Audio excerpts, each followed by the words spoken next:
Hey, everybody. This is. What's the name of this show?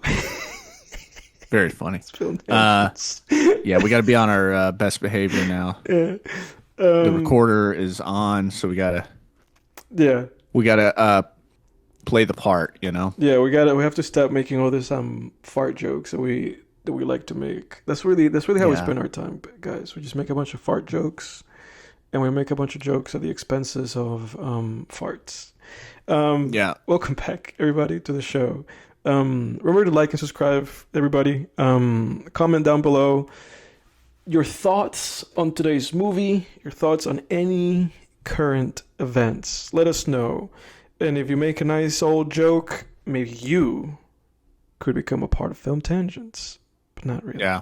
As always, new episodes on Mondays, unless otherwise. And if there's otherwise, we usually communicate with you guys. And you guys can also listen to the show on Apple Podcast. That being said, there's something that I've wanted to bring up before we go into the movie of the week, and it is whether or not what I'm seeing online is true that Clavicular guy is going to jail. Is he going to jail? Oh yeah, yeah.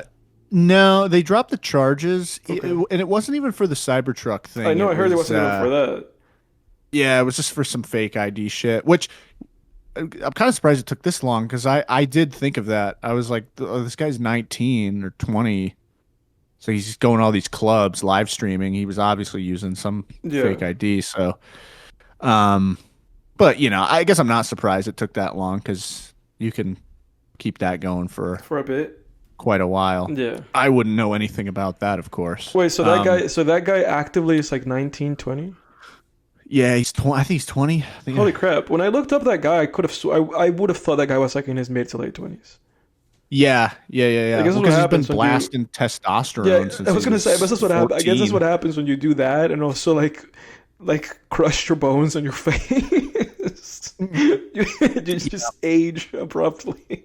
Guy put Um, himself through a war. yeah. Yeah, there's something I forgot to say about him last week. There Go was a ahead. point I started making, and we got off on another went off on another fork in the road. But what I was going to say last week was I think it's really interesting because he I heard that his parents were actually bodybuilders, Interesting. and that's how he got his. I think that's how he got his hands on all that stuff, those testosterone and all that shit. Yeah. And to me, that was like, oh, this makes so much sense. His Yeah. parents were upset, With because of bodybuilding, your job, you're obsessed with yeah, your the appearance, physical your appearance. Yeah, sculpting. 100%. So that's obviously where that came from. But what's interesting is like there was an interview where someone asked him, "Was there any influence here? What made you start thinking about this?" And he, of course, he said, "No, there's no influence. I just want to be the best." Yeah. And and I'm thinking, dude, it's really obvious that this comes from the household you grew up Right, in. 100%. I mean, that's the case for everybody. That's mostly the case for everybody. Yeah. Yeah. It's interesting that he can't just be honest though, because Yeah. it's not necessarily a point of shame. It's to be like, yeah, this is probably it's probably some influence from growing up in a house with a couple bodybuilders for parents. Yeah. But I think that's interesting because obviously we're seeing kind of the dark side of that. Is it really a surprise that the most obsessed looks maxer in the world Comes from has two bodybuilder parents? Yeah, no, 100%. It's 100%. like, come on, Yeah. case closed. 100%. No, case closed, 100%. And there's probably quite a maybe psychological web that you can go into regarding how, the ramifications of that on him and maybe any speculative possibility of how that even affected their parenting, because obviously the guy is kind of messed up. Yeah, Yeah. I think he's a psychopath. I don't think I don't know if I said that on the last did, yeah. episode, but Yeah. yeah, As just we his watched flat American affect. Psycho. Yeah, Go check out just that his episode, everybody. that flat affect and the way he reacted when he ran the guy over, which honestly I saw something on Reddit about that between now and then. I was doing a little post hoc research on the guy after the episode, Hmm. and I think in that video of him hitting the guy in the Cybertruck, what's actually happening is the guy slides off and then he hits the curb. Yeah, because He may not have even hit the guy. Yeah, because I guess that's why he's not going to jail, right? Because he didn't actually do anything big. But I guess, at least from the implication of the video and from the people that are with him, I think they thought they actually went over the guy. Yeah. Oh, for sure. I mean, the girl in the car was crying and everything. I think, yeah, for sure. And what's interesting is the grand consensus seems to be that he ran the guy over. But when I saw that take, I said to myself, oh, that makes a lot of sense. And I rewatched the video and I'm like, I've backed into curbs pretty hard before. And that is, it is like, oh shit, whoa. Yeah. Yeah. So I could buy it. Plus you could kind of see the guy like slide off to the side. Yeah. Still, I mean, even though he didn't hit the guy, though, it still didn't. It doesn't look good. No, it doesn't look good. It still looks like an attempted. Yeah, like because it still comes across as like, it could have gone either way. And the guy knew that it could have gone either way. Like he just got lucky. He got lucky that that's how it ended up being. Yeah. But I think that. I was going to say I think the reaction would have been the same.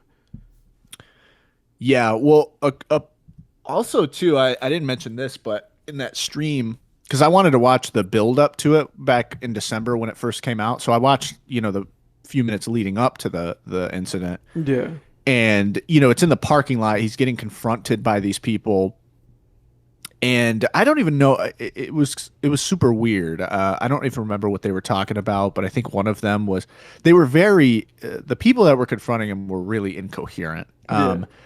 And they were being really goofy too. I think they were just trolls, which surprised me why he was even so angry about it, because they really just came off unserious and like trolls. Yeah. And then as Clavicular, though, he's walking away, he says, you could see him kind of stewing, and he's like, I really want to fucking kill all of them right now. So like that establishes motive, dude. That's like what do you call it? What? Premeditation. Yeah, premeditation. Yeah. So, I don't know, man. But yeah, no, he people still want. It's funny though, because you can kind of look stuff up. People don't look stuff up anymore. They just kind of wait for headlines or talk with people on Reddit. But the fact of the matter is, I looked it up, and I think Florida announced months ago, or not months, but a month ago, that they weren't going to press charges. So they were not pursuing charges against them. Yeah, they weren't pursuing charges. So, and I think he even live streamed himself looking at the article. Yeah. On TMZ. He found out about it through an article. Yeah, but that's the problem. People just chatter amongst themselves on Reddit or YouTube comments and stuff, and it's like this has been news for a while now. Yeah. But I don't know. That guy, man. Oh, one thing too. I can't believe I forgot. I mentioned the double jaw surgery, but he's also planning on doing height increasing surgery. Ooh, so like from that fucking movie, shit. So that movie, Materialists. Yeah. Materialists. Yeah. He's my height, dude. He's 6'2". What a gross concept. What does he want to be, LeBron James? He wants to be 6'6", which is like that's like kind of too tall. I mean, not too tall, but 6'2". I mean, I'm 6'2". I enjoy I feel like I'm a good height. Yeah. I'm not weirdly freakish towering over everybody, but I also tower over a lot of people. Right. But not to a weird freakish degree. Yeah. In a very comfortable way. Yeah. I enjoy being me. Yeah. So I don't want to not walk for a year. It takes a year to recover from that. Yeah, and you have to go you're in a wheelchair. You have to go through what do you call that? Like therapy. Like you have to like, have people like help you, like kind of like, build those muscles and do that stuff, Yeah. Yeah. I don't know. That guy's a freak, man. He just lacks so much self-awareness too. When people ask him in interviews, do you have any insecurities? No. No, there was no influence on it. It's like, dude, Yeah, no, that guy's a you freak. grew That guy, up in a household with bodybuilders. You learned at a very young age that outward aesthetics are everything, and you need to yeah, work.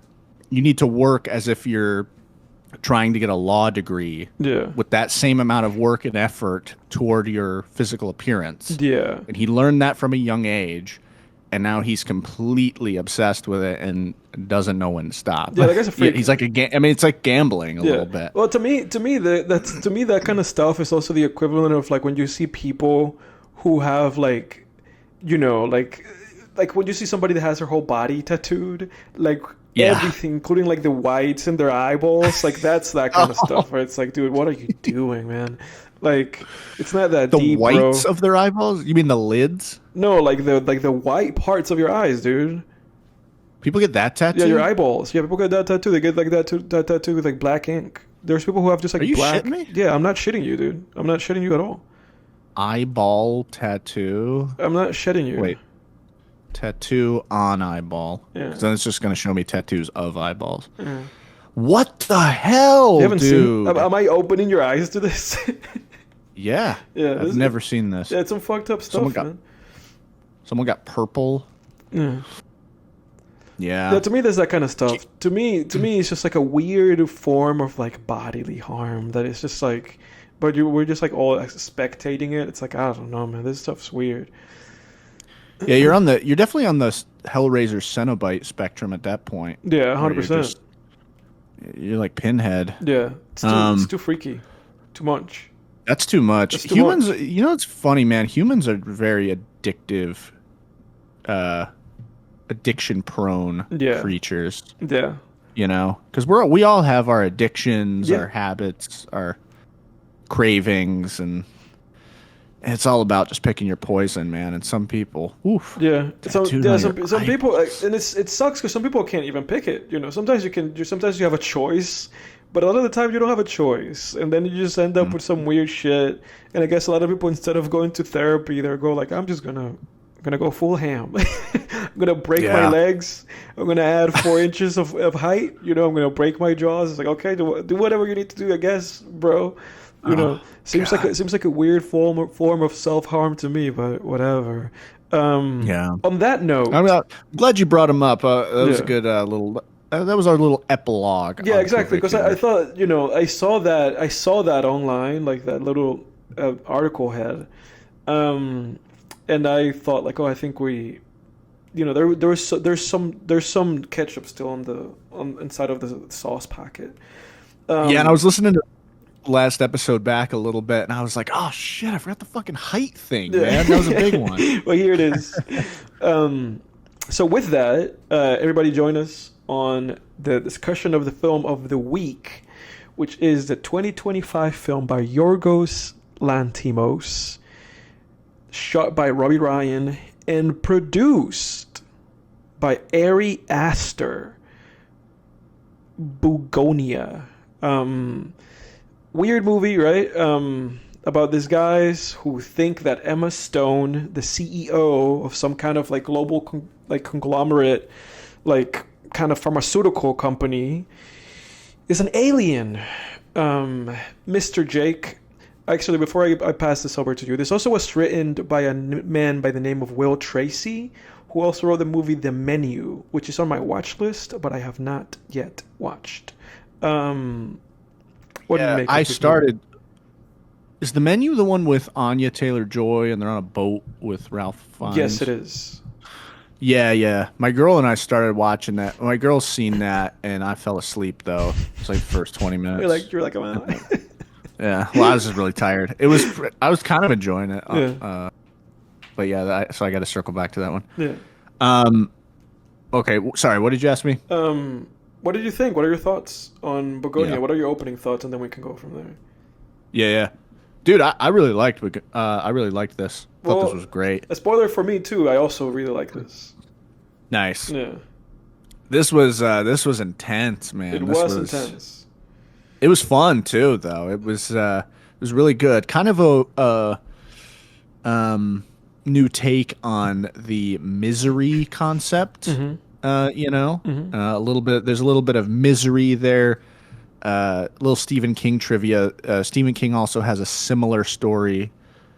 Oh shit, I don't know if I even remember the title. It might be something about. I think it has something to do with running, like She Runs or the Running Girl. I don't know. No, that's Running Man. Something like that. I don't know. But it's like this woman who it's basically a similar plot as Misery, where she basically loses her husband, and so she takes up running Okay. to kind of get in her grief, and she becomes really obsessed with it. Okay. And then she happens to get kidnapped by a serial killer who has her in the basement. Real like simple kind of story. And then she kind of uses her newfound running skills during her escape. It's like a novella thing, Yeah. but reminded me a little bit of that and Misery, Yeah. all kind of in the same cloth, but cut from the same cloth. But yeah, no, Begonia was. I really enjoyed this movie. Yes. Yeah, a lot of good stuff. So intense. Who do you think? I was going to ask you this. Who do you think is the protagonist of this movie? The protagonist of the film. It's interesting, right? Because funnily enough, I thought about that after the fact because Emma Stone gets first billing, which I kind of thought was a little bit like, really? She gets, it's like really, I guess she's more famous. And she's like the selling point of this movie. She's in the posters and everything. Like, I get she's more famous than Jesse Plemons, but I would have, like, Jesse Plemons should have gotten first billing. Like, he there was obviously that point in the movie. Obviously, for anybody listening, obviously this is going to be a spoiler-filled review of this film. You can skip around if you want to, but do it at your own peril. Like at the end of the film, when his head blows up for the last, like, 5 or so minutes of the movie, she's about on her own. But for the most part, like, he's like, I would say he's the protagonist of this film, or not necessarily the protagonist, but the main character of this film is Jesse Plemons. Then, as far as who's the protagonist of this movie, I think it's also Jesse Plemons. Interesting. Yeah. Okay. Yeah, it was tough because I want to say it's Emma Stone, but then I think about who got more point of view Jesse percentage. Plemons. Yeah, Jesse Plemons, Jesse Plemons, right? Yeah. Yeah. But I was rooting for Emma Stone's character. Oh, but also because I think also the initial, I would say, like, the main initially introduced, like, narrative question of this film is like, is she an alien? Because she swears she's an alien, and obviously through in the movie we're like in this pursuit of this kind of like illogical, like, question of like, you're sitting there and just, you're like, well, the world is just a human being, but he's like convinced she's an alien, and the movie gives you enough to chew on that you can maybe think, like, is she an alien? Is this guy onto something? And at the same time, what's funny? Oh, go ahead. Sorry. I'm sorry. Oh, no, I was going to say, and at the same time, it gives you enough information to be like, no, this guy's just like a cook. Like, this guy's just like a tinfoil hat, like QAnon, like, like Reddit guy, so it gives you like enough to kind of divert your mind into like which way you're supposed to be leaning to when it comes to the main question of the film. But because so much of this movie rides on his character and what he wants, I think he's the protagonist of the film. Yeah. You're probably right. Yeah, and he does get the most point of view scenes. Yes. Most scenes are most of the screen time, I would say, is from his point of view. And all the backstories, like backstory that pertains to him, Yeah. Oh, also, I want to clarify, when I said I was rooting for Emma Stone, that was just an aside. Who you're rooting for has no bearing on who the protagonist actually is. Yes. In my opinion, anyways. I agree. But you know what's funny, dude? I didn't, for a millisecond of this movie, even consider the possibility that she was actually an alien. I did, dude. I did. I was. You like, did? I was That's like, so funny. That's why at the end when she was an alien, I was like, I knew it, because I was like, there is a decent chance. Like, I was like, she might be an alien. She might be an alien because there's something fascinating about her character, and the way that Emma Stone, and I found that so interesting about Emma Stone, that she kind of does look alienish. Yeah. Like, especially She's got big eyes. When they shave her head, she looks like an alien. She looks like, yeah, those almond-headed grays, Yeah. those gray Like, aliens let me with see. the big eyes. I have a note right here. I'm gonna try to show it to you. Where I wrote nightmare scenario for any person. 20 minutes in the initial incident happens, and then I wrote Emma Stone does look like an alien. That was like one of my notes, dude. And I put a little alien guy there.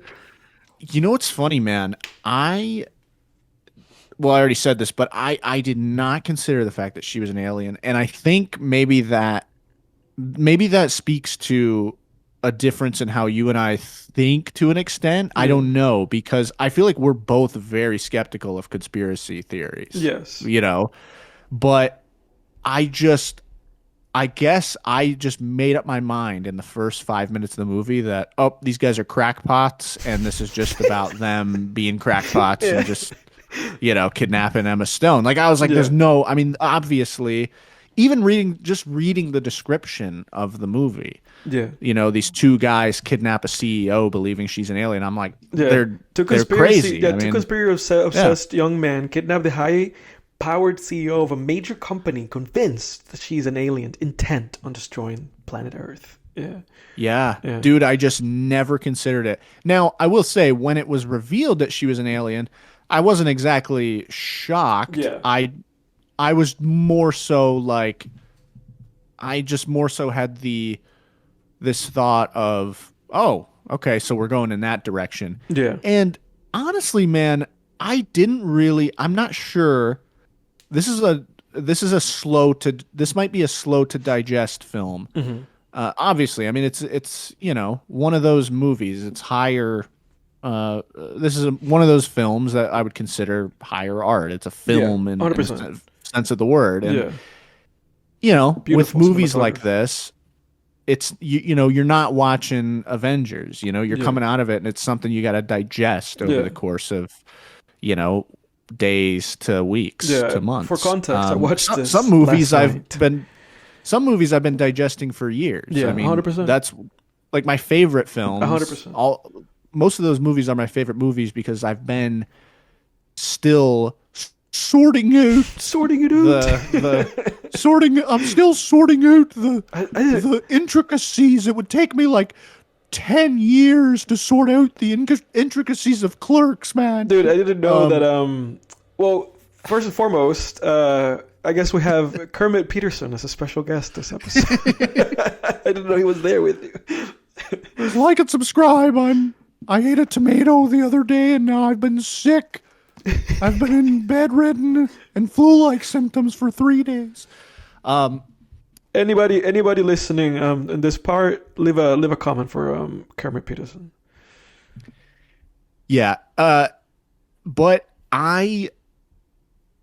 as far as that twist goes, it was sort of this sense of, oh, okay, they're going in that direction. Mm-hmm. I don't know how much I care for it, to be honest. I don't know how much I cared for the twist that she was an alien. I don't know how much that did for me because I just felt like the movie was saying one thing about conspiracy culture and the anger that people in poverty feel toward people in the upper class, and even these. I felt like the sort of the things they were talking about with the beehives and this whole what was it called when the hive dies and the queen lives? They had like a acronym. It was like CNN or CCN, something like that. CCO.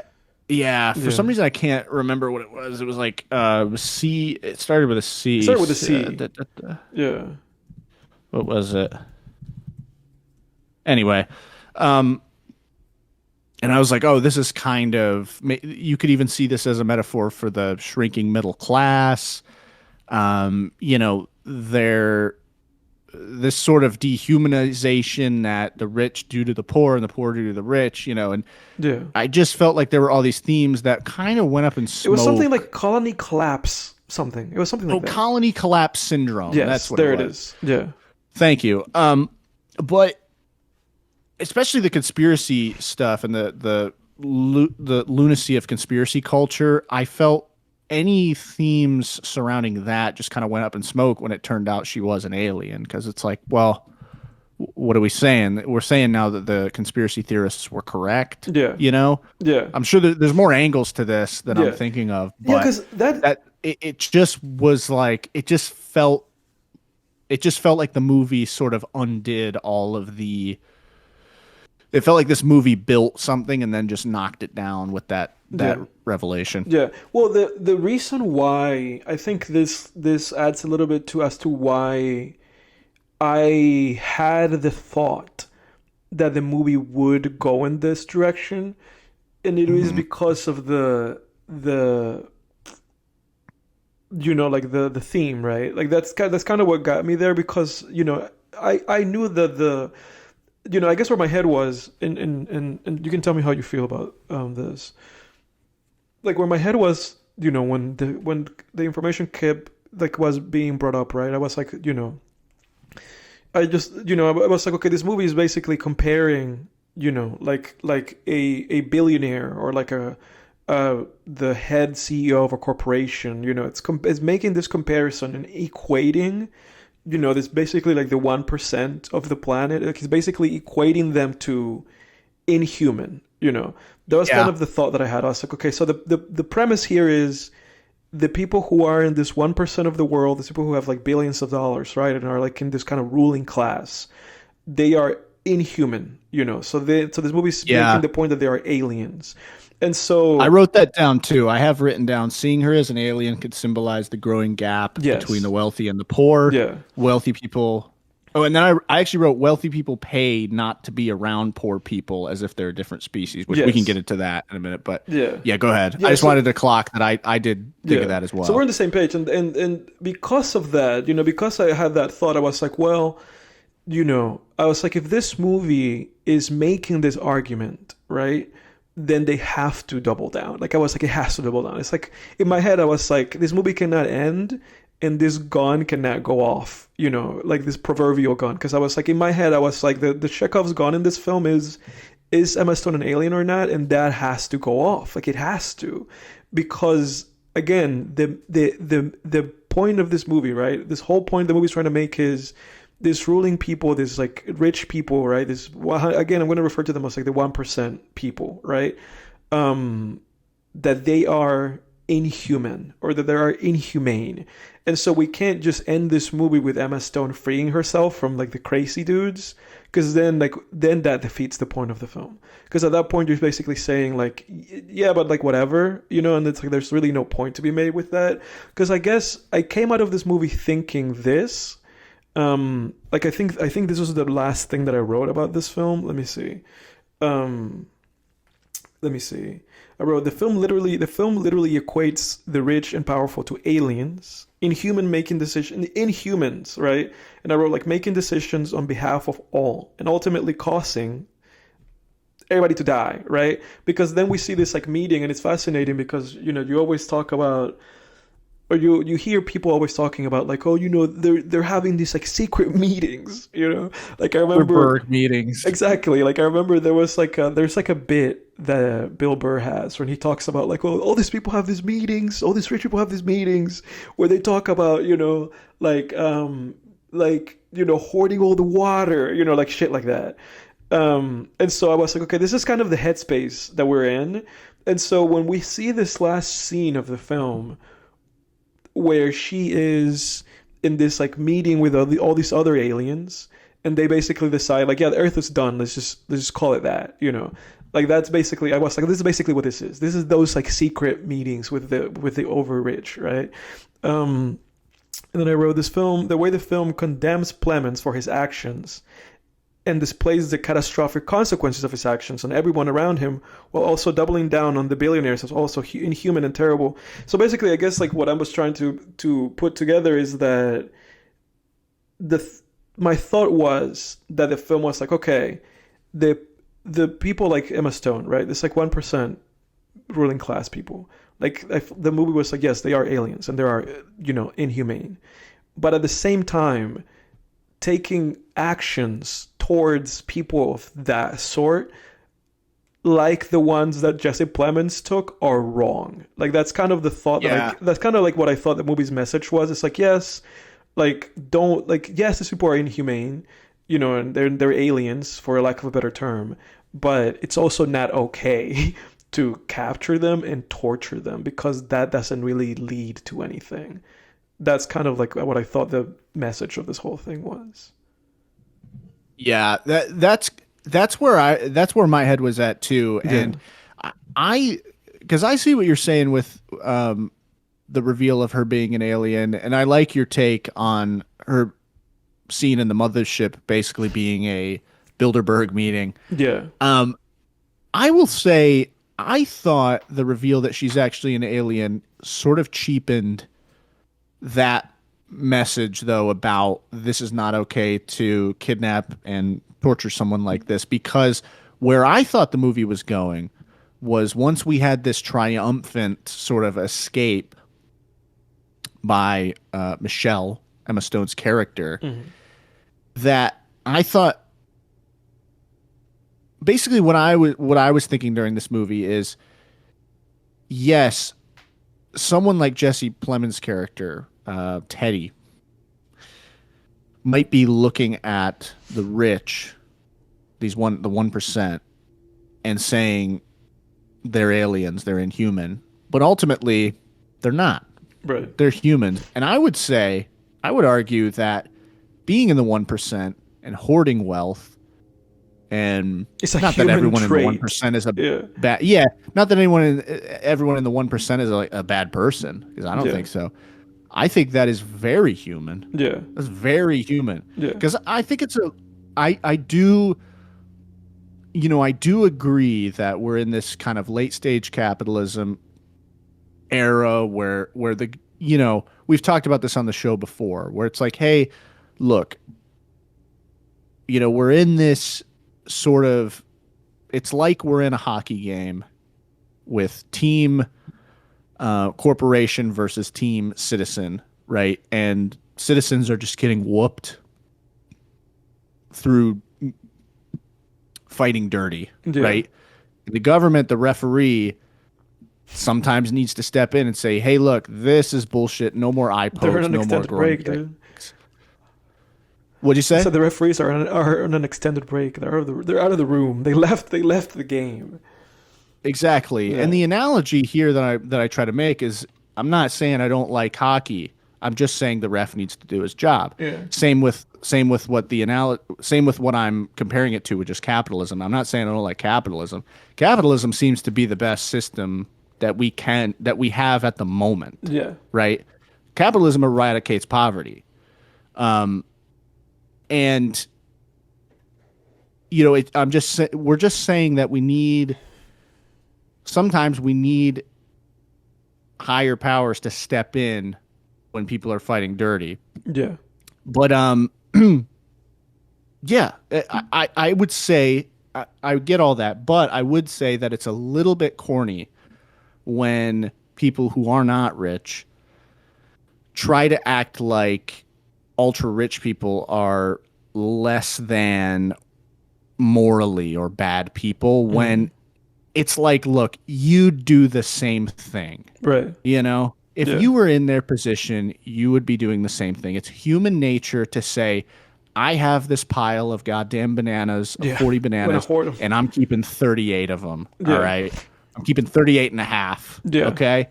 It's human nature. That is why we have problems like obesity and things like that, because we evolved in a state of lack to where it was advantageous for us to be greedy and to get our hands on calorie-dense foods. And now we are in a society of plenty, and evolution moves far slower than societal advancement does. Yeah. So we still have these traits that tell us, eat the fucking donut, get the calories. Yeah. But we don't need to. You know what I mean? Yeah. So the ultra rich, there is nothing inhuman about them. Yes, there's nothing alien about them at the end of the day. I'm going to counter your point if you're finished making it.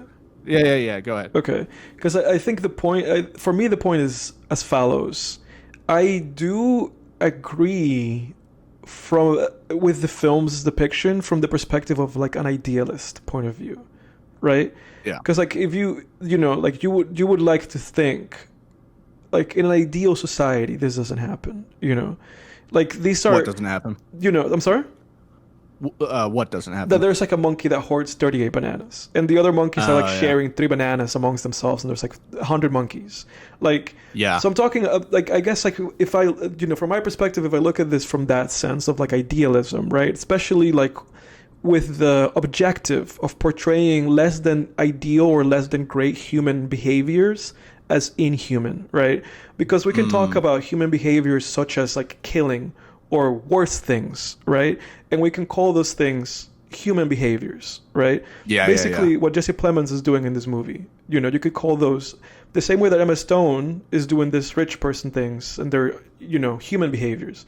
Jesse Plemons torturing Emma Stone, or having like decomposing bodies in a section of his basement, and having done God knows what to those people. Like those are human behaviors, right? But I guess like the point that I'm kind of making, I guess like in defense of the conclusion this movie took, is that I think, in a narrative function, right, where we're using these kind of symbolisms, I think it is interesting, or I think it's more interesting than not to say like this human behaviors are inhuman, because ideally as humans we don't do those things, and those things make us less than human. Because it's fascinating because we have Jesse Plemons and at various times in this film he repeats that he's trying to basically ascend, right? He's trying to be post-human, he's trying to be idealist, right? And he talks about how part of being an idealist is that you have to rid yourself of inhibitors, right? And we see this in the movie with how he basically abuses his cousin that's dependent on him, with like chemically castrating him.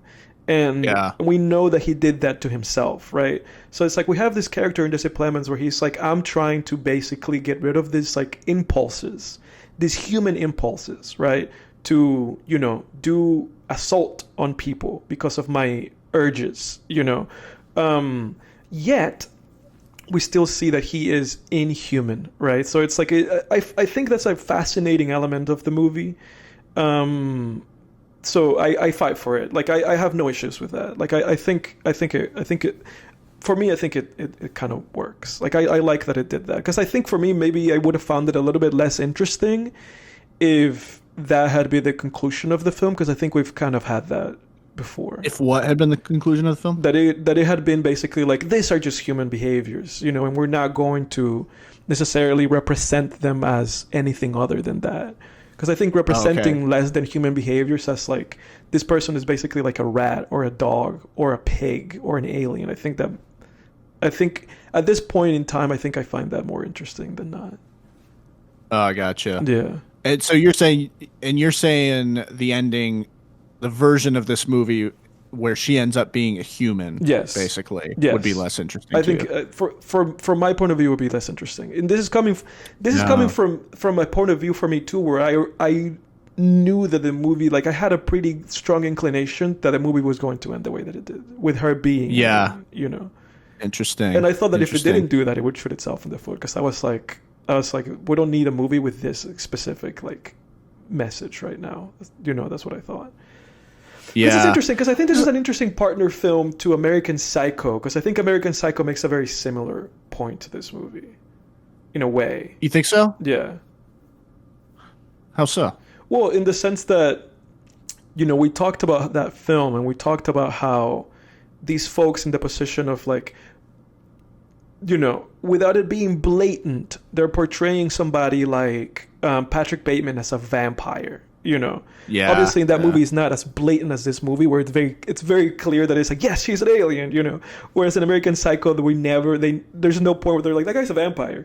There's just like a point where we see him like with blood on his face, because he was like, and he talks about eating people's brains and stuff like that. So it's like, obviously, American Psycho is maybe a little bit more on the nuance end of symbolism, but I find that fascinating. Just basically saying like these traits that people have are not idealistically like this ubermensch, like human things. They're not Christ-like. like, you know. I Right, like right.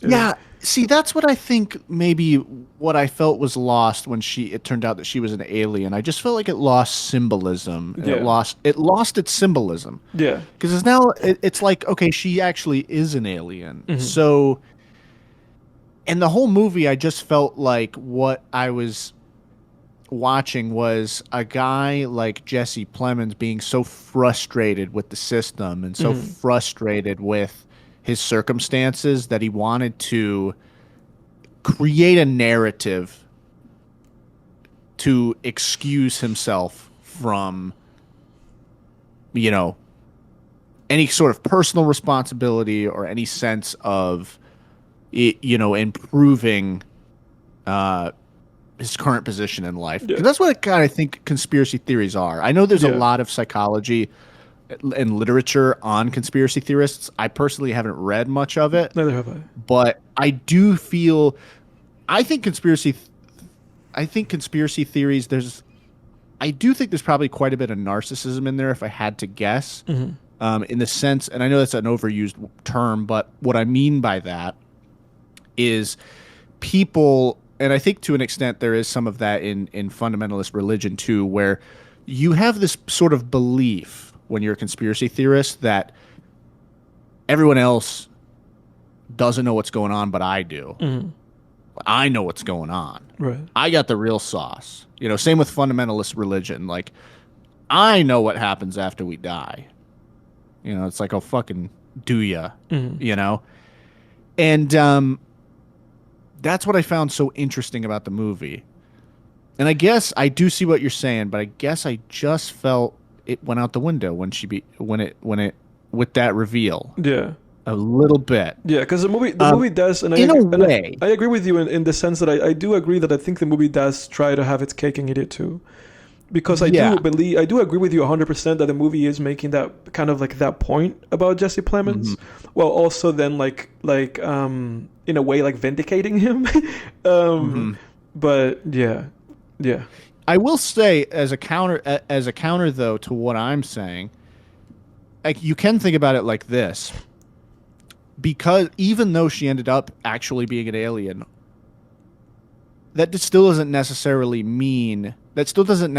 take away from the point that the movie is making about conspiracy culture. yes, Because just because she ends up being an alien doesn't mean that Teddy and his brother, mostly Teddy, really, I mean, his brother was kind of along for the ride. poor guy. Doesn't necessarily, I know. It reminded me of Good Time. Yeah, it really in that did. way. There was a good time element to it. His cousin, Yeah. just as a small correction. Yeah. Oh, cousin. Okay. Yeah. My bad. Yeah. Just because she ended up being an alien doesn't necessarily mean that Teddy was reasonable in believing that she was an alien. No, and I Think about it. Yeah. Yeah, no, And think and I about it like agree. this. If I could just throw out an example to people, like yeah, if we have no real, let's say, evidence to suggest, right, that aliens exist, but there are lots and lots of people in the world who believe they do, then let's say tomorrow an alien mothership previously never seen comes down to Earth. Mm-hmm. A lot of the people around the world who believe in aliens today will say, I knew it the whole time. Yeah. However, the alien mothership coming down to Earth tomorrow could very well be the first instance 100%. of actual, real, tangible evidence that we've had. Yeah. So it doesn't that would mean the people who actually believed in aliens were right accidentally. Yeah. So just because a fact about reality might be correct in the objective sense doesn't necessarily mean you're reasonable in believing in it. Like people a few thousand years ago believed that frogs actually came from mud, like mud gave birth to frogs. And it may have actually been reasonable for them to believe that in the sense that they saw frogs hopping out of mud, right? Yeah. But you get my point. So in a sense, he might not have been vindicated because was the evidence that she was an alien throughout the movie actually strong enough? Yeah. Or did she just end up being an alien by happenstance? Yeah, no, 100%. And I don't believe the evidence was really strong enough. No, it wasn't. Granted, I might be biased because I didn't think she was an alien the whole movie. No, but but that's the thing, though. No, I agree with you 100% because, and that's kind of like was also like I agree with your counter argument to yourself, because I believe that's also kind of was part of the movie's thing, right? Where it's like these guys are wrong. It was just this whole thing with Jesse Plemons where it's like this guy is wrong, and I think we see the movie punishing him by his cousin going out and antifreeze, him doing the antifreeze to his own mom, yeah, and then the fact that he dies, and he never really gets to see that, kind of to be validated. And so I feel like because the movie just punished and demoralized him and just everything just went south for him, I feel like that was the movie's point of being like this person, this kind of thing, this is terrible, Yeah, that's so true because he really was never vindicated. No. Like he never saw the mothership. No. And he was in fact wrong about the antifreeze. Yes, so you can actually the antifreeze scene in and of itself proves to us that this guy is not reasoning his way to a correct belief. No. He's accidentally believing something 100%. That happens to be true. Yeah, 100%. And so I just find, and again, I think you're 100% right. Because I thought that very purposefully, I thought the movie was kind of making that point. Yeah. And I do agree with you 100%. I think I've said this before. I don't know where I got this. I just Googled it and I don't know where I got this because even in Googling it doesn't come up. But it's like this thing I think I've mentioned before. Like it's a one-eyed Charlie, right? Where it's like, you see things right the one time that they fit your narrative, Yeah. And so 100%, yes. Yeah, Stavros was saying this. Yeah, we haven't talked about that subplot. You know what though? I think now that we've talked through that aspect of this whole idea of reason and reasoning your way to a belief, that actually may strengthen that ending and may actually not only soften that landing for me, but I think that actually is a pretty good argument in favor of that ending because now that I'm thinking about it and now that I'm thinking about reasoning your way to beliefs and all of that, that this movie may actually be making a really great point about how reasonable conspiracy theories are, right?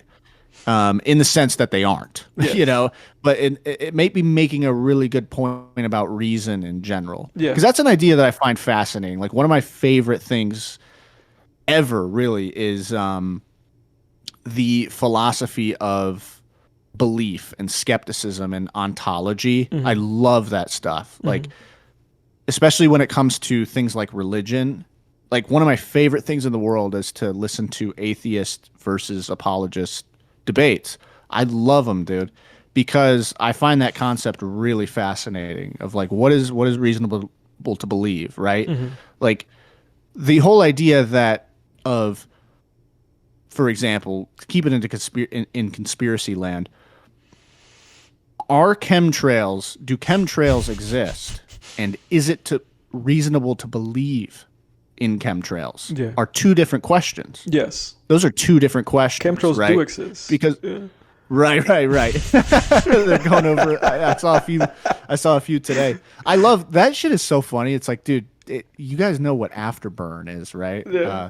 Like you really think a jet engine is not gonna spew a bunch of fucking smoke out the back? Yeah. Like what would it take? That's an unfalsifiable claim, right? Because it's like, what would it take for you to believe that is just smoke coming out of the back, right? But before we move, I was just gonna say those are two different questions, right? Because if we're gonna ask, are chemtrails real, we need to really do some like hardcore investigation of data, right? And like data gathering. We need to gather data. Yeah. If we ask, do we believe, is it reasonable to believe that chemtrails exist? That's a different question. And what we need to do is examine the data we already have and see if it gets you to, yes, chemtrails indeed exist. Yes. So I think that shit's really fascinating. Kind of geeking out, but Yeah. I really like that stuff. The point that I just wanted to interrupt because I had just a quick thing to say, and I think this adds to this conspiracy theory thing, like this element of this film, and it is that near the end of the movie, you know how they keep doing that countdown, like 3, 2, 1 days before the eclipse. It's revealed that it's a flat Earth.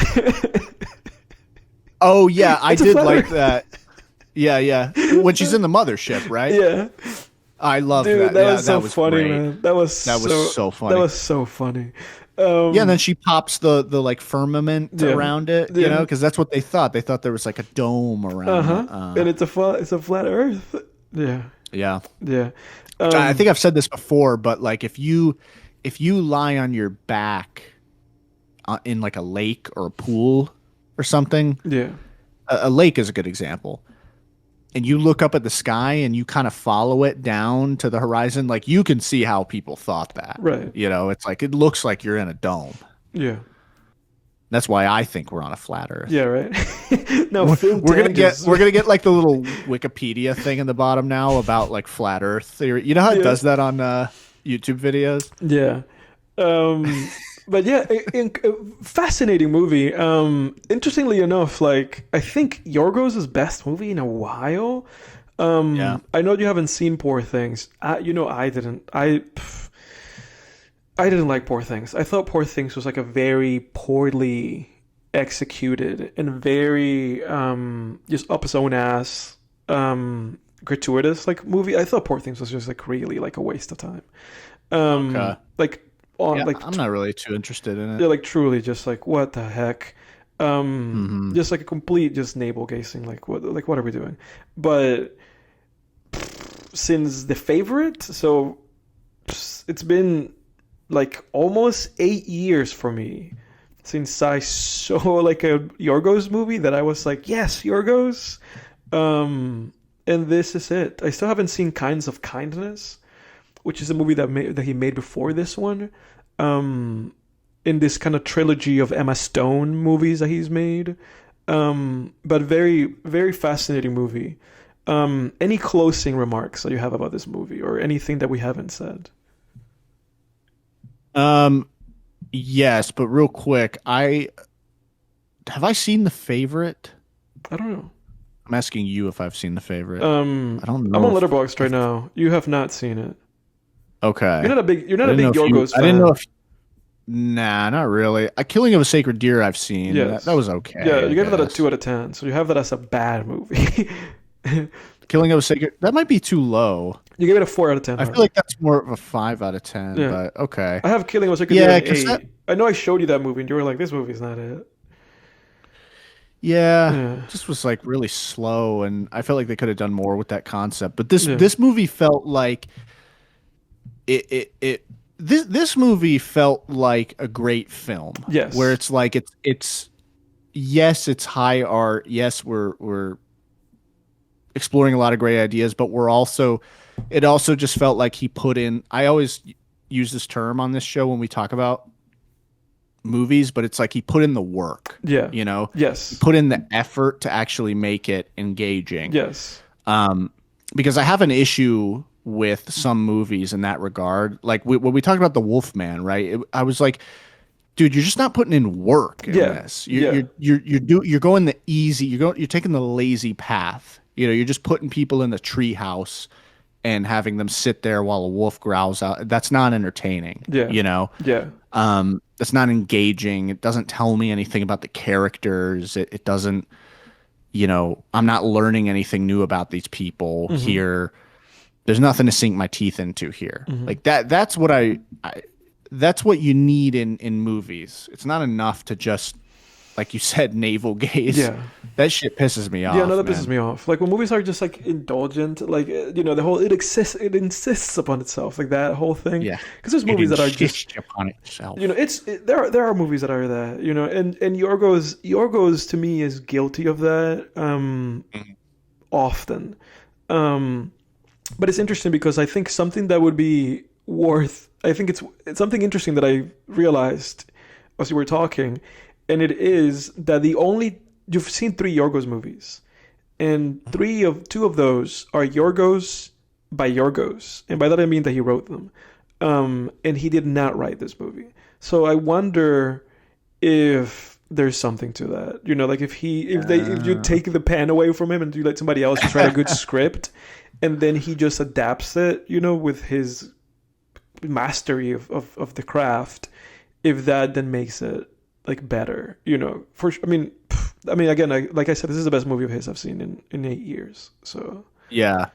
There was one movie that comes to mind when I think about like not putting in work is kind of, you know, The Wolfman was an example, but that's more of a poppy movie, Yeah.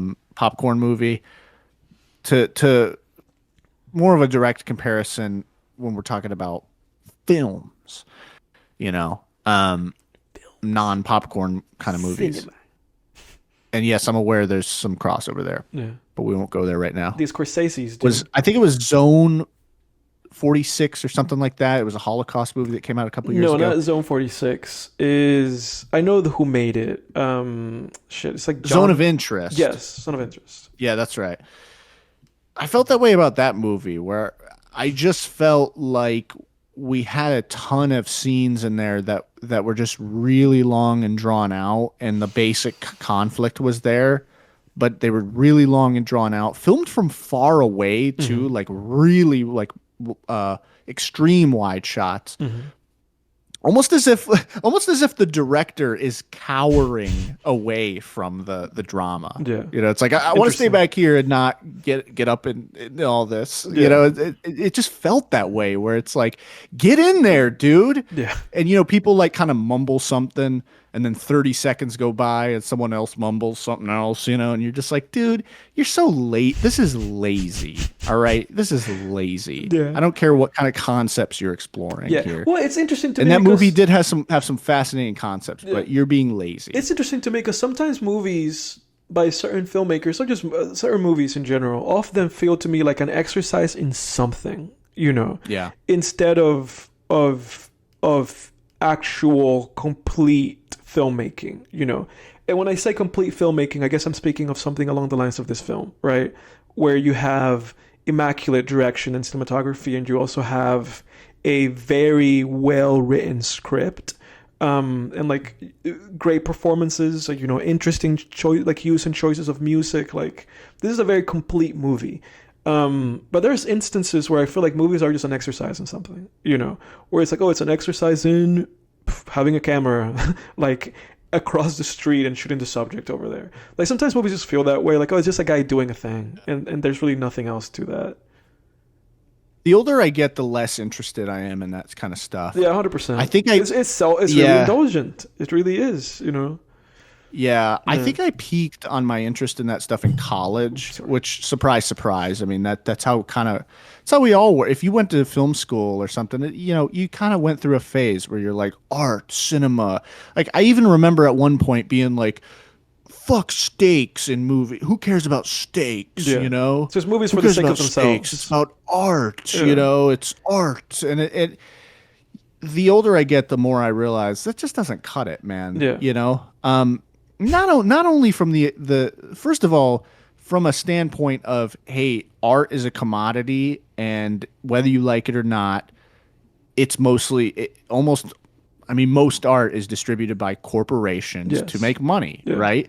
And as an artist, you should want to make money so you can keep making your art and doing what you love. Yeah. Right. But not only from that standpoint, but also from the standpoint of when there's stakes and things to sink your teeth into and to engage with, it's better art. Yeah. You know? Yeah. It just is. And it's not enough to have a camera on something and have some interesting ideas and be like, that's a movie, you know? And the older I get, the less interested I am in that. And maybe that's part of being an adult and not having as much time on my hands. Like, I don't know. Well, you know, 100%, that might be part of it. Because in college, you have all this time on your hands, and you're like, sure, I'll watch a 2-hour movie about someone, you know, jerking off into a cup and then, you know, like putting it in front of the camera.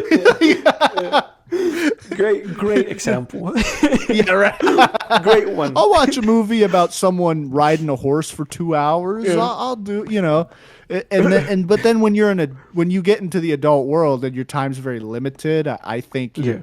it's kind of like, dude, if I'm gonna sit down for 90 minutes to 2 hours, I need to be fucking engaged Yeah. right now, and I'm not watching a movie because I have so many of these like psychedelic type movies on my Letterboxd watch list, Like, that is just and I'm what- like, they just sit there, and I'm They- like, they- when they am I just gonna sit there. watch? I'm never gonna watch. Well, this, because you again, know? it's like this thing. It's like a movie the film as an exercise for film, and it's like whatever. Yeah. Especially when these days it feels like a bloated genre. Like you can go and I'll explain.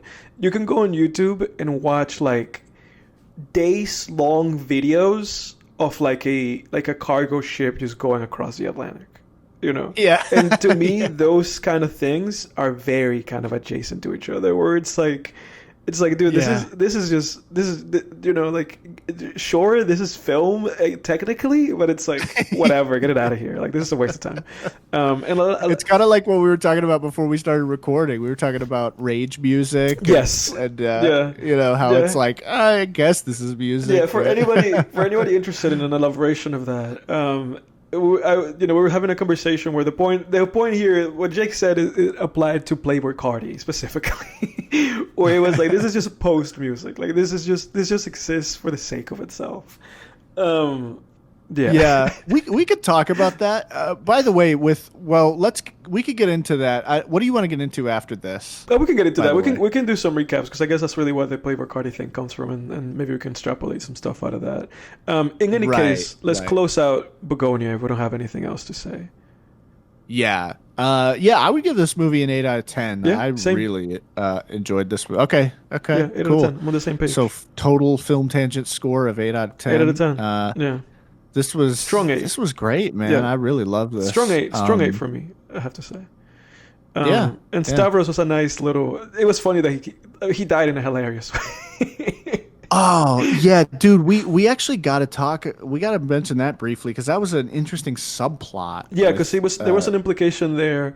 Obviously, that subplot clarified that the obvious that it was like an opioid thing that his family was struggling with, but that there was some weird, I think, implied like SA stuff between him and Stavros.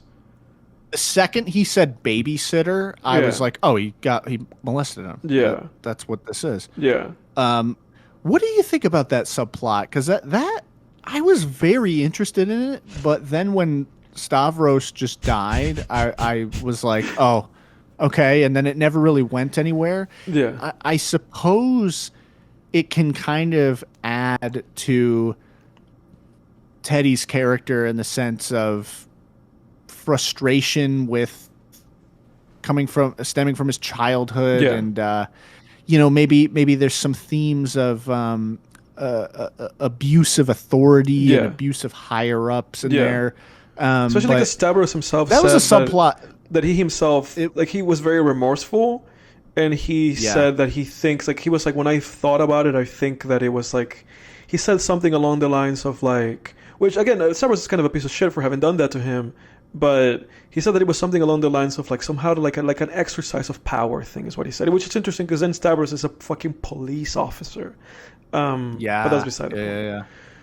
Yeah, it seems like a little bit of a non sequitur. I would be interested to look up, maybe what some of their takes on that subplot were. Because let's be honest, if this movie was, if the studio said we need to cut minutes out of this movie, it's too long, which it's not. But let's say they did, that would be a subplot you would just take out. Yeah, for sure. The Stavros plot that'd be the first thing to go. Yeah, the Stavros subplot for sure. Especially, but I think one small thing to add is that I think it also helps contextualize the chemical castration element of the film.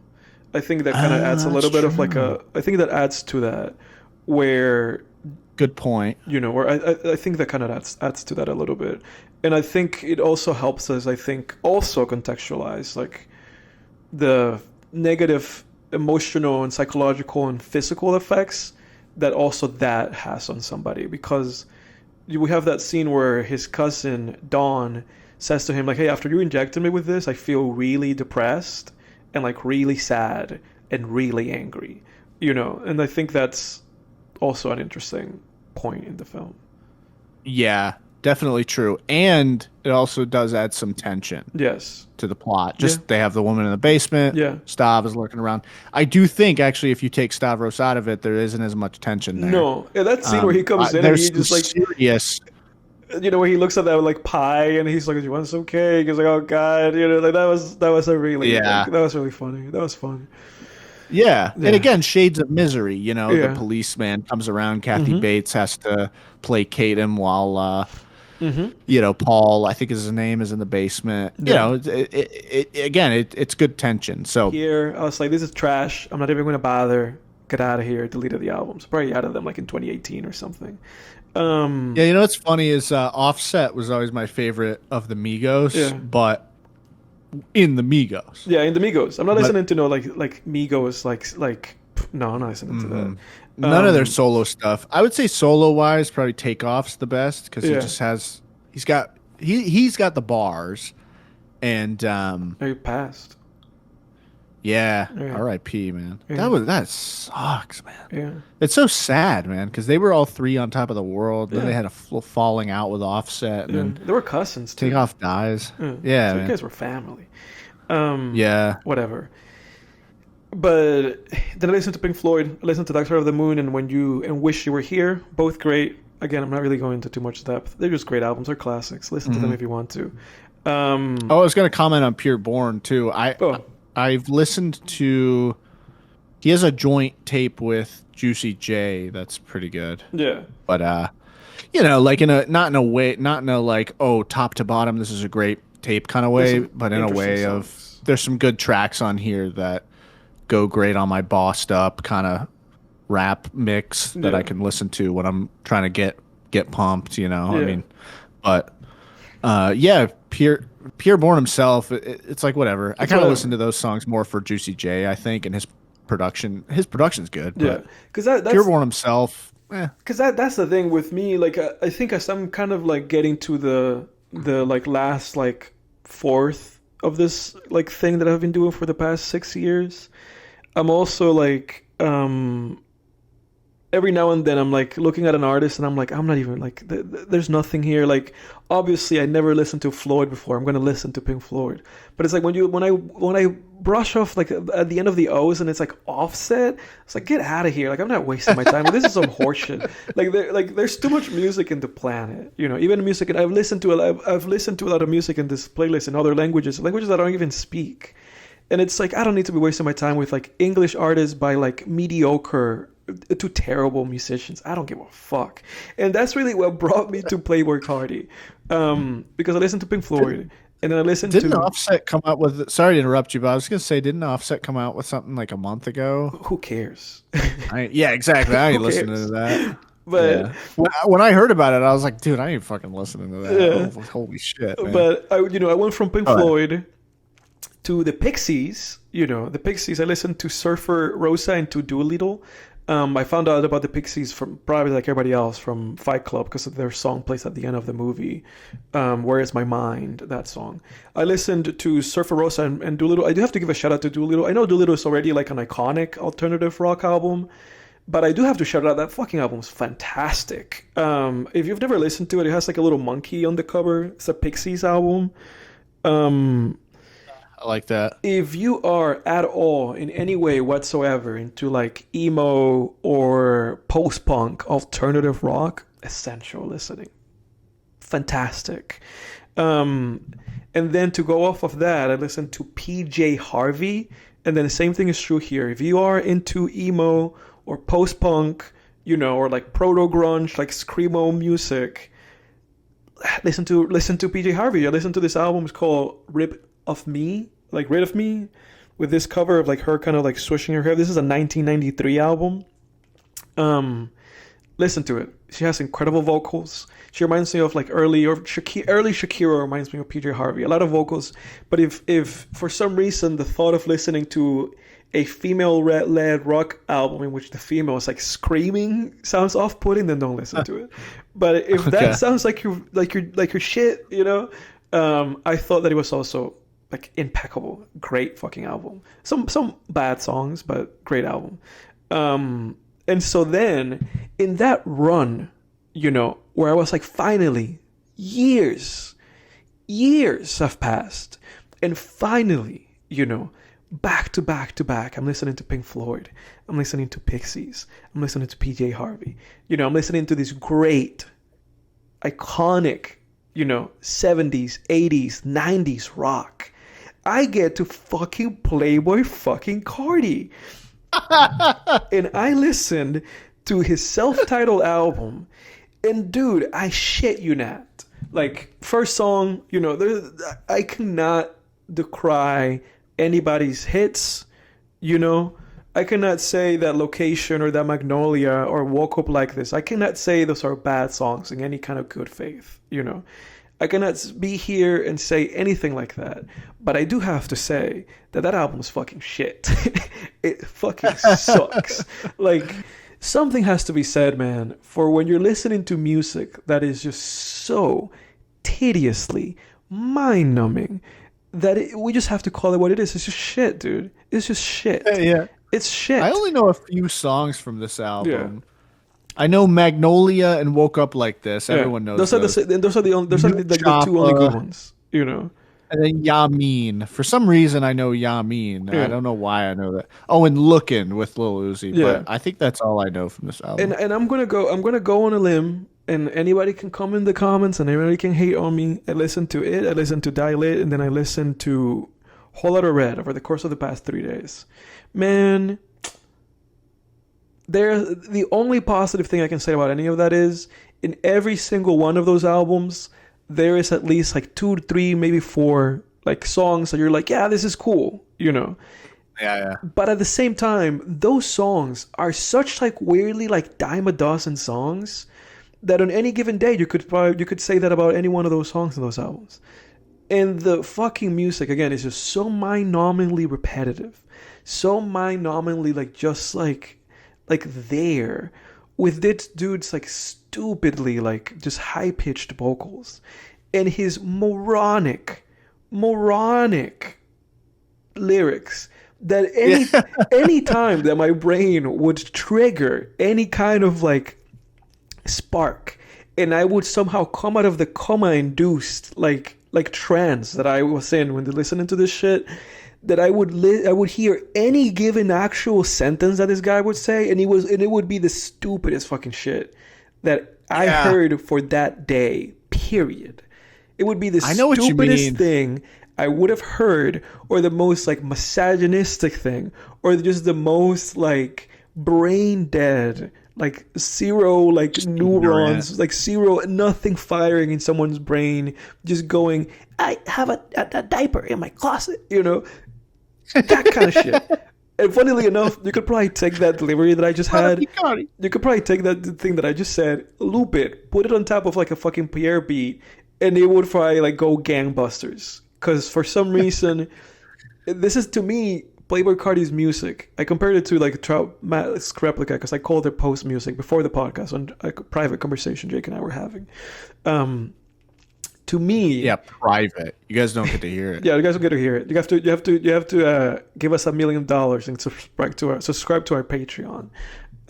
You guys think you can hear every conversation between Edward and I? No, you thought wrong. But to me, somehow, this music is almost the equivalent of like TikTok, you know, or the equivalent of anything that is completely and utterly designed with the express purposes of being somehow just mind-numbing, you know, just mind-numbing. Yeah, I know what you mean. I mean, I have those moments of clarity that you talked about are really, that was really relatable. Yeah. Because sometimes I will be listening to rage. It's rage music in particular. Dude. Party, Trippie Redd, Ken Carson, where I'll be listening to it and I'll have a moment of clarity where it's almost like I picture myself with someone else. Yes. Who's not a hip hop And it just fan. makes you feel embarrassed or ashamed. You Yes, know? I picture them judging me for listening to it, and then I'm like, oh shit, this actually sucks, doesn't it? Yes, And it kind of does, man. it Like it does. really does. I mean, not kind of. It does in a way. It does in that way. And it's funny because if you go back to maybe 1 or 2 seasons ago of Film Tangents, I was talking about how I listened to Trippy Red's Trip at Night album, Yeah. and I had a lot of good things to say about it. But I think I said something similar where I said there are moments where he says something so goddamn ignorant, and I'm just like, dude, I'm a 27-year-old man. Yeah, Like, exactly. I can't take this, dude. I gotta shut this off. Yeah. You know? No, dude, and that's the thing, because like if that's the thing, because there's like a multitude of people. It could be a sister, a brother, another friend, a partner, anybody. And the second that something like this came in a playlist, and it had to like be in a car or any scenario where I'm making somebody else suffer through just the most garbage shit and through just this misogynistic shit, you know. Yeah. That's the second that I feel like my skin, like something's crawling under my skin. And if I have these like realizations in moments of clarity while listening to this fucking garbage, I'm like, yeah, this fucking sucks. This sucks. Yeah. You know? Well, it's interesting too because like the past year, I've been picking up more. I've been my rap listening has trap has been mostly shoved out Yeah. of my rap listening. I think the trap artist that I listen to that I still listen to a good bit is like Gucci Mane Yeah. and maybe like Future a little bit, his older stuff particularly. But besides that, I'm listening to, Conway the Machine, Benny the Butcher, West Side Gun, Boldy James, all those guys. And even like Rick Ross. I've been Those listening guys, to a lot of Rick Ross the past dude, couple months because I'm like, I'm a grown man, dude, dude. dude. I'm in my late 20s. Yes. I'm like people make fun. Like there's like teenagers out there who will say shit like Rick Ross. So that's dad rap, and it's like, Yeah. yeah, Yes. I'm dad age. That's my age. That's my age. That's now. my age, Yeah. dude. That's my age. Dude, we're that age.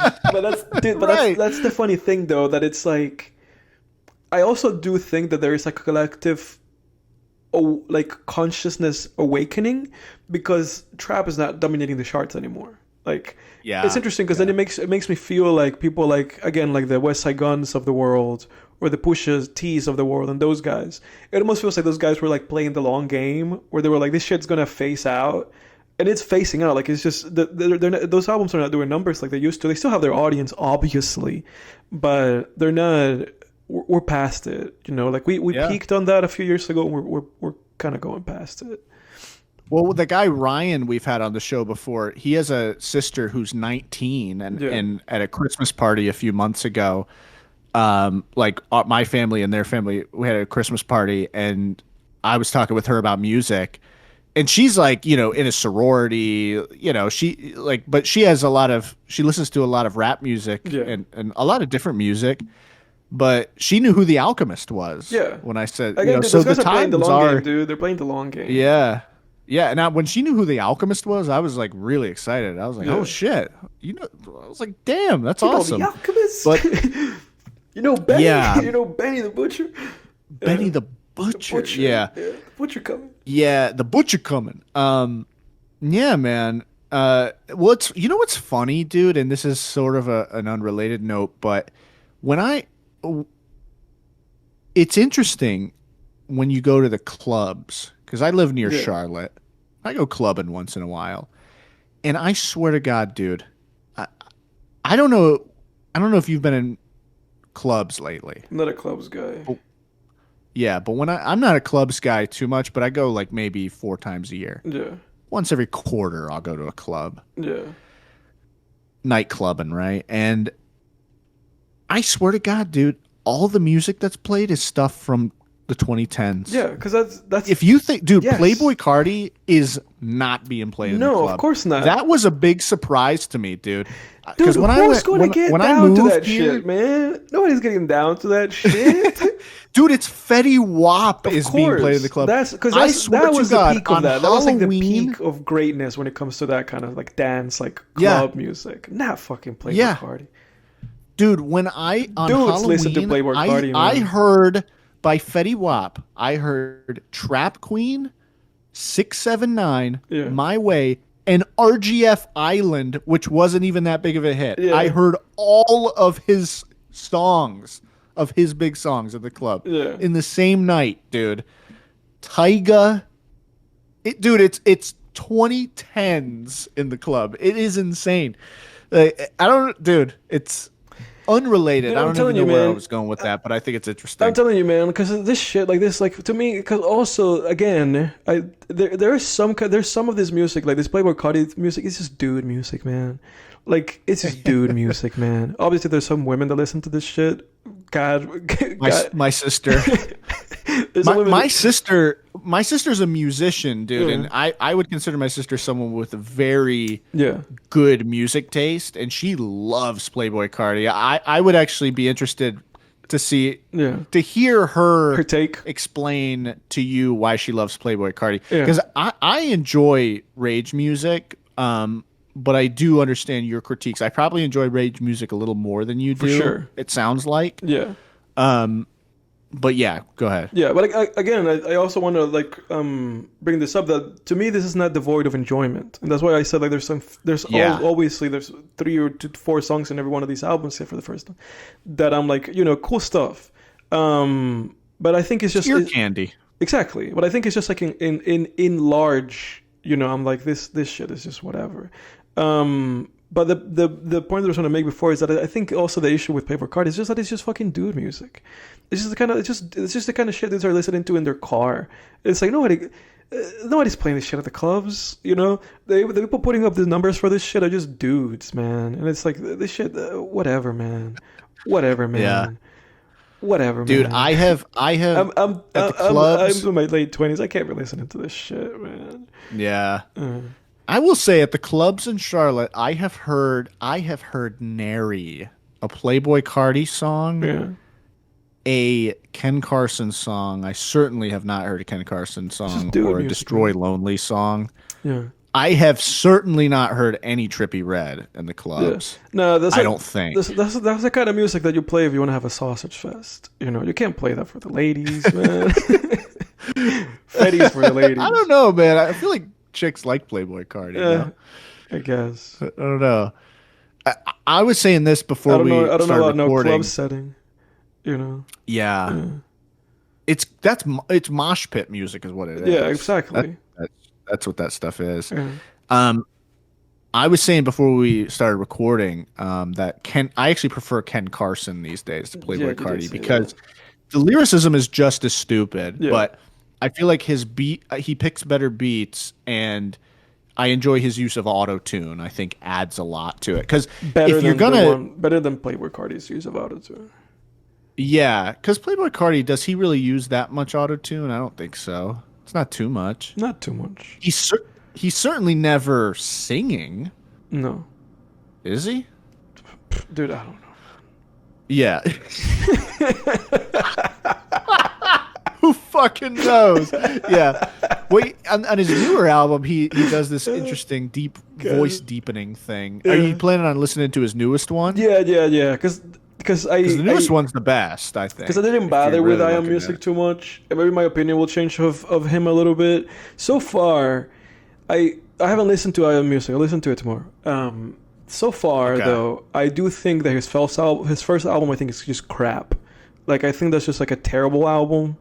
Dilit and Whole Lotta Red, I think it's like kind of like a tie between those 2 albums for which one's better. And again, and I wouldn't call those albums crap. I know that this stuff's just not for me in large part. And even if it's not crap, I still stand by my point that it's also, that it is just mind numbing, like misogynistic music. Regardless of that, I'll listen. Part of this whole thing is that I wanted to get to I Am Music because I never really gave it like too much of a listen. I only listened to like the first couple of songs, I think, when it came out. Yeah. That's the most experimental one. Like, I remember when I first listened to it, I had this on my first listening of it, I had this sense of, it's kind of like almost trap Death Grips I will say after repeated listens, as my ears sort of became more adjusted and became more accustomed to it, I no longer would say that about it. Yeah. But that was my first impression. But But I also- will say it's the most experimental one, and it's probably probably the one you'll be. I would say it's probably the one you'll be get the most out of. Yeah, but I like that. I like that Kanye song and the Carti song Metamorphosis too. I like those. Vamp Anthem. I like, there's songs that I fucking actually like, and there's songs of these that are in playlists that I have, like some of my experimental like playlists that I have. Like his less egregious songs, I do enjoy them. But I also do have to say that, I don't want to listen to no clanker music, dude. I'm not listening to no clanker music. Clanker music? Yeah, that's AI. Yeah. So it's like I don't want to listen to no clankers.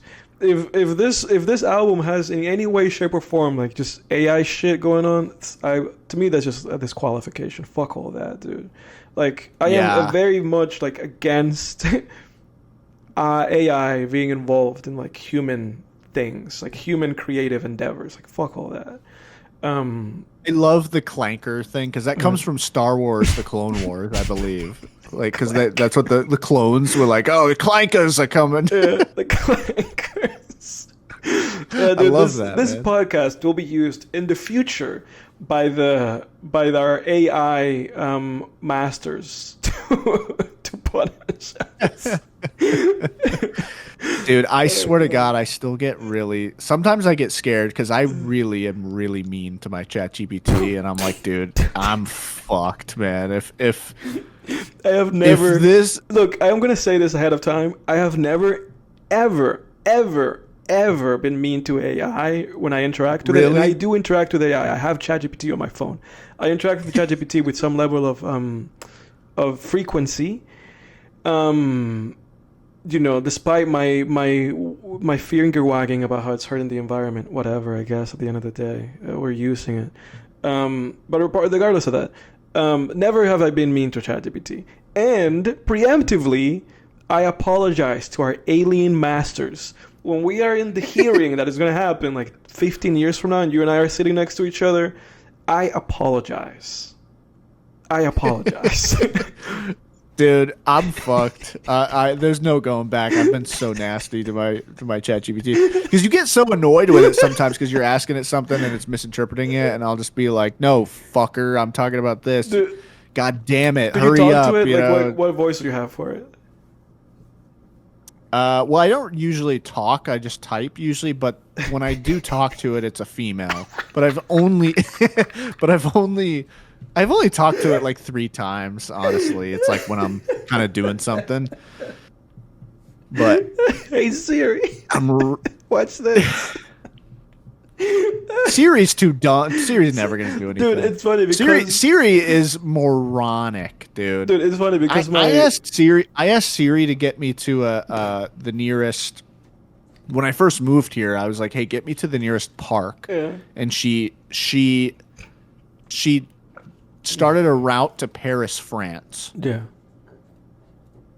You can't drive. I don't know if you knew this. You can't drive from in the United US States. Paris, you can't France. drive to Paris, France. Yeah, you can't drive. I do have to say this. Like my girlfriend and I had a conversation about that recently, or we're just like we have these AIs, Grok or ChatGPT or Claude or Gemini. Like we have all these like AIs.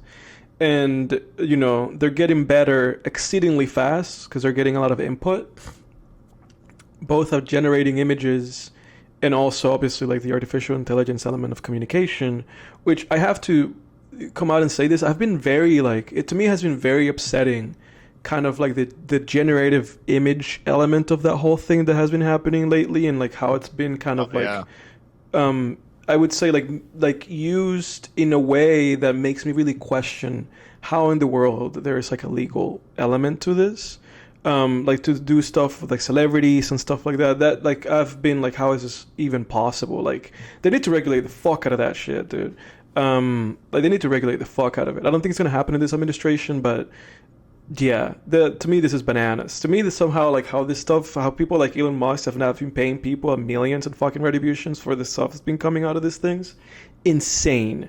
Because I get those ads where it's like an AI version of Elon or Joe Rogan saying like, if you're paying this, you're being scammed. Sign up for this course, and you're just like, holy shit, dude. And to me, like again, like there's no way that shit's like there's no way that shit can ever be like a legal fucking thing. It's insane. But regardless, I forgot my point. She wanted me Carti. That bitch is a body. I smoked up like Kid Cudi. The fact that he never released that song. I thought about that today. I was like, did people like love that song? Why did that song never come out? I thought about that Kid Cudi song. Yeah, that's his most famous leak. Yeah, the Kid Cudi people song. thought it was gonna be in Holler Red. It didn't. It wasn't. People thought it was gonna be in Nine Music. It wasn't. I don't know what's up with that song. There's probably something he's not able to clear. He's just not gonna like release it. Whatever. What point were we even making about AI? His new album, if it has AI. Oh yeah, that it's like I don't care about any of that. You know, I really don't. Like I don't care about any of that, man. But I think there was something else that I was trying to say, but I forgot. Clankas. Clankas. Again, I will say, Playboi Carti's marketing is really interesting, though. The way he's got a chokehold on his fan base, 100%. Because the way he really uses it's one of like the 48 laws of power. It's like I forget what the exact law states, but it's basically the idea that absence makes people I forget what the law is, but it's you know what I'm trying to say. It's like when you're too present, people get sick of you versus when you're absent, makes the heart grow fonder. Yeah, we've seen that sort of thing. We've seen that in practice in life, you know, with shit like people getting tired of actors like Chris Pratt or now Sydney Sweeney and stuff like that. Yeah. And Pedro Pascal. Yeah, he's like, it's interesting because to me somebody like Frank Ocean does that like inadvertently, like just without trying, just because the guy is just you know. And it's Playboi Carti took the Frank Ocean playbook and just actually perfected it. He's like, this is how you do it, you know. I think with Frank Ocean, it's not just Frank Ocean doesn't want to make music anymore, but yeah. Yeah, because apparently Playboi Carti because he's part of the SoundCloud era that came up through SoundCloud, and even before that self-titled album came out. So personally, I didn't know of Playboi Carti, I think, until around early 2017 when Magnolia came out. Same. I think I may have heard him on SoundCloud as a feature on a Gucci Mane song, I want to say. It was like this Gucci Mane song called Peepin' featuring 21 Savage and Playboi Carti that I used to listen to on SoundCloud. Really random. And I remember as an 18-year-old hearing that and being like, this Playboi Carti guy really can't rap. You know? Yeah. Because it was before he was even doing his real thing. It was like he was kind of going a more straight and narrow rap path. And I remember just thinking, this guy can't fucking rap. Yeah. Who is this guy? But apparently before that self-titled album came out, he already had a fan base who just went bananas for him. He was like crack to them, where he would just put something out and then just leave, and then they would be like, "Oh my god, we want more, we want more," and he would just disappear. So he's got something going on with his marketing strategy. Because he was around, like, even before he released that first album, he was in that song "Telephone Calls." Like that, like telephone oh my God, you're calls right. with your Carti said it's lit. That's where I first heard him. You know, so I forgot about that. It was interesting because he was like incepted, because his album, his self-titled album came out in 2017, but that Telephone Calls song came out in October of 2016. You know, we were listening to that song in the fall. Yes. Yeah. Yeah. So it's like we knew who he was, you know. Like I remember that line, "Telephone call with young Carti said it's lit," and then he's in the song, you know. So it's like the guy was like just like in the background doing little features with like, you know, ASAP, because ASAP Rocky was one of the people that like discovered him or whatever, like that knew of him early, and he started putting him in things. So because of that, you know, he was kind of like the industry planted to us, and then he came out, you know. Yeah.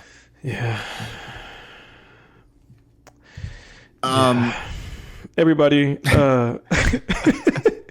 this is Playboi Carti, whatever. Look, I hope that somehow us shedding on Playboi Carti, or me, not you necessarily, you've been a little more defensive of him, at least makes other people actually come into this episode and try to like start a war with us.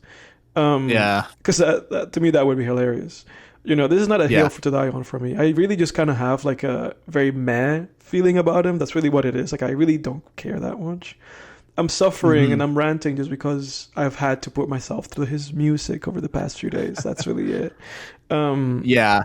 I'm definitely not into the wholehearted dismissal of rage music. No, if it's I'm not not your doing that. thing, it's not. Yeah.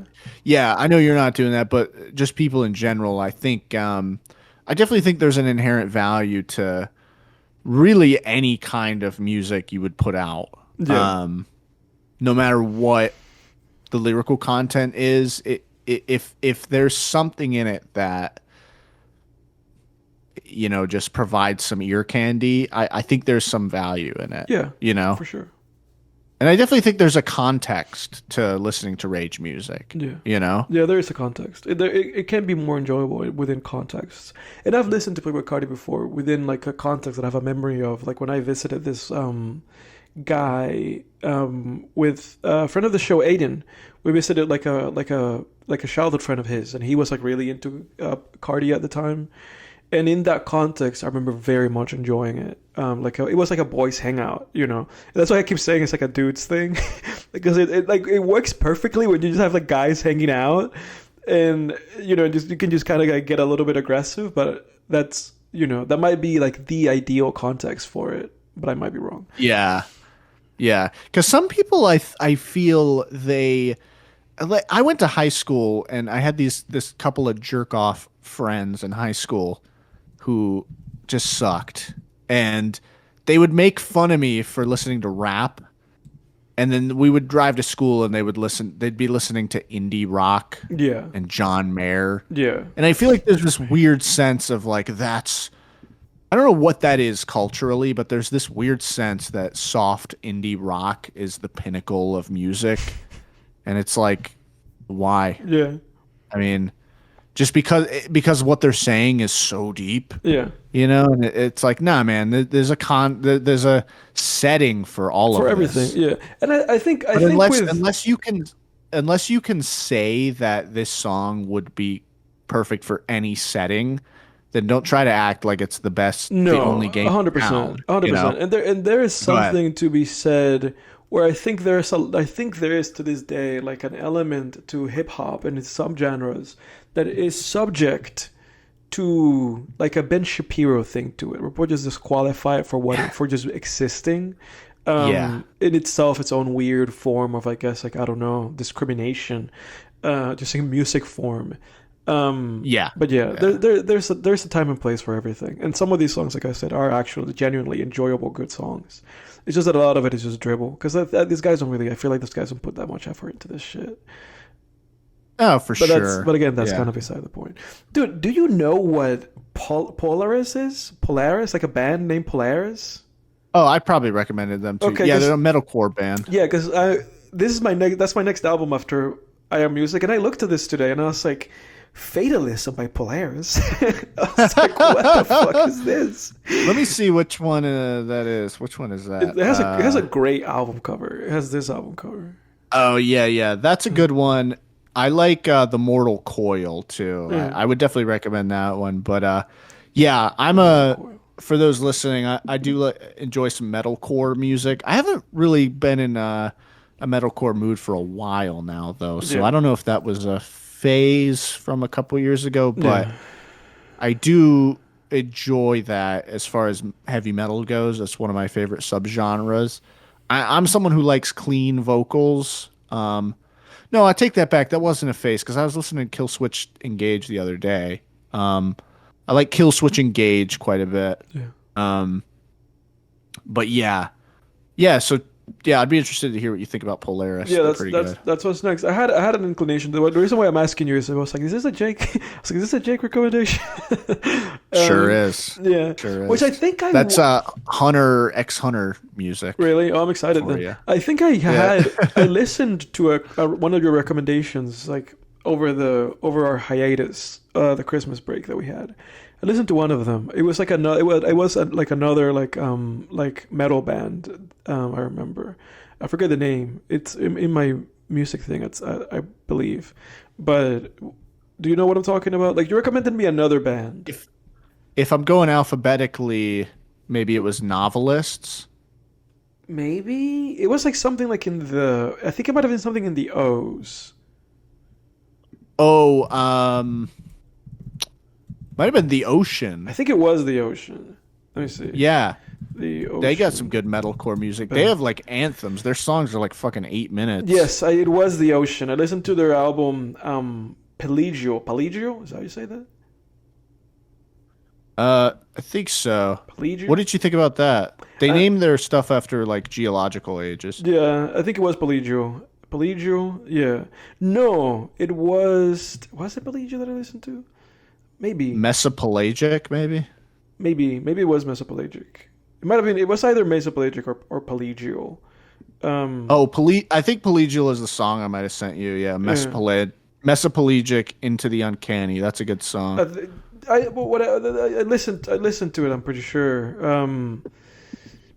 The what I came out of it thinking was that I loved the riffs. Like I love Mm, it instrumentally. Vocally, it didn't do much for me. Like I gotcha. yeah, yeah. Because I can be very like with vocal performances and like metal can be very hit or miss for me, like very hit or miss. Because I'm usually not a fan of like softer vocals or like very clear vocals in metal music.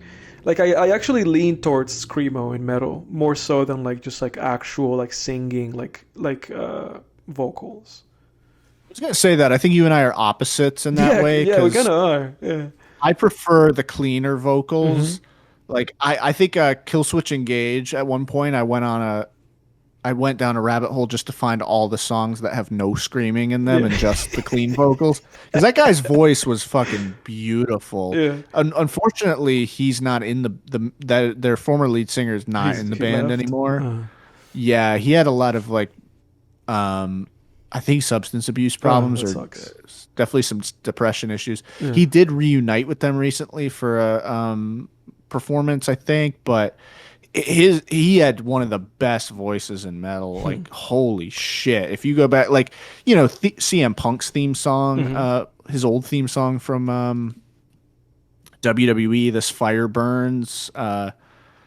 God, man, like that guy's voice just Yeah, but rocked. that's the thing. Like I have like a weird aversion to clean, crisp, like nice, like vocals in rock music. Ooh, man, that's like a huge turn off. It sometimes In works. metal. Yeah, it works sometimes. It works sometimes, but it's so rare when it happens. Yeah, Interesting. the ocean didn't work for me, tragically. I'm excited for Polaris though. Because that's the funny thing about that Hunter x Hunter song. That what I love about that Hunter x Hunter song is the screamo. you know, Yeah. like that Polaris is shit. you'll probably like Polaris because they have mostly screamo and then the chorus is usually a clean Yeah, I vocal. get But down with other than that. that, Yeah, I just need some screamo in there, man. It yeah. can't just be all like a guy going like, "And you came around in the afternoon." It's like, no. Let's stop that. This fire Yeah, burn. no, I Yeah. can't do it, dude. I can't do it. You will be satisfied with Polaris then, Well, I you'll think. hear from me in a week whether I'm a happy or the satisfied customer, sir. And you're gonna get that review on Yelp. I'm gonna bring the star system of yours down, dude. Um, everybody, that's it for Film Tangents. We didn't get to everything we wanted to get to, but there's always next episode. Oh, you're cutting off my recap, Yeah, bitch, dude, I'm huh? cutting you off, man. I've become ruthless because my my bedtime is my bedtime. This is not a. This is not a. It's not a. What do you call that? What do you call that? What can everybody? When everybody gets a chair?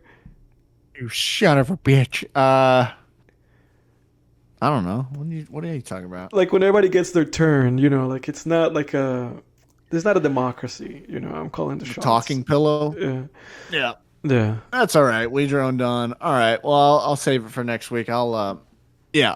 So, well, you guys just saw me get mogged there. Holy shit, man. Is that Um, what that is? yeah, dude, you just mogged me. I No, keep no. seeing like comments like this is how I know that I am like get like out of the loop because I keep seeing that word be used and I have no idea what it means.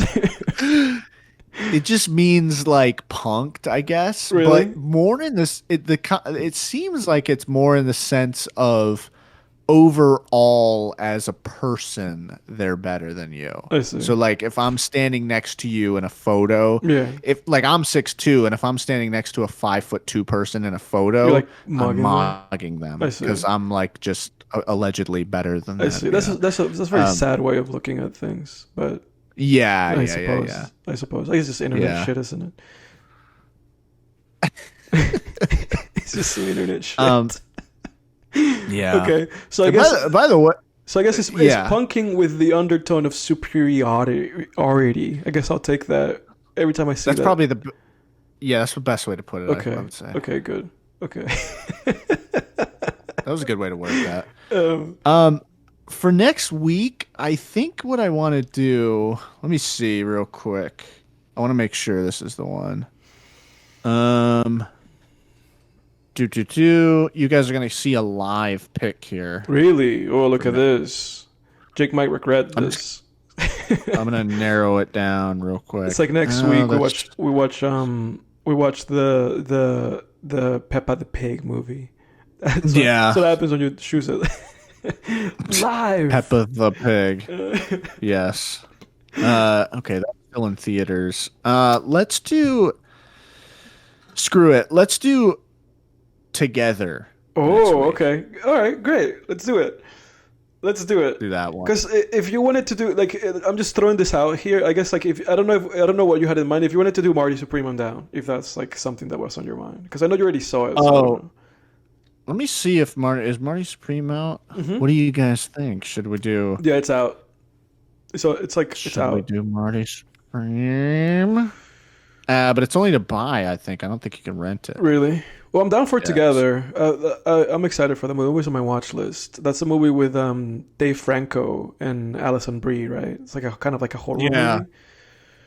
I've been planning on getting to Marty Supreme though once it's widely available. So, and I have been meaning to talk about that too, but because I know that'll you be for a said future episode. I know you had a mission statement for this season where you wanted us to, or rather, you wanted to pick more current films.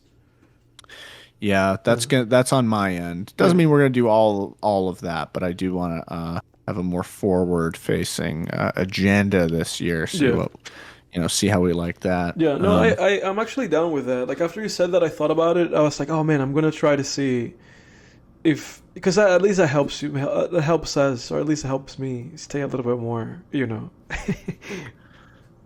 aware of newer releases. Because I think the only new release that I saw of last year was like, I mean, this and like the PTA movie. I haven't seen Sinners. Like I fall behind a lot in movies.